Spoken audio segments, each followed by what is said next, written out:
Saludos a todos nuestros clientes y amigos.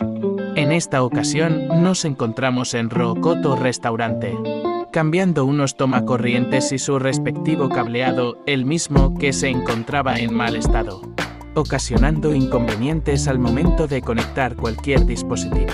Además de esto, se cambió sus conductores tanto como fase, neutro, y su respectiva tierra, desde el tablero de breaques hasta los tomacorrientes para un óptimo funcionamiento. En el tumbado también se cambió 2 lámparas LED. Repman Reparación y Mantenimiento. Técnico del hogar, siempre a las órdenes.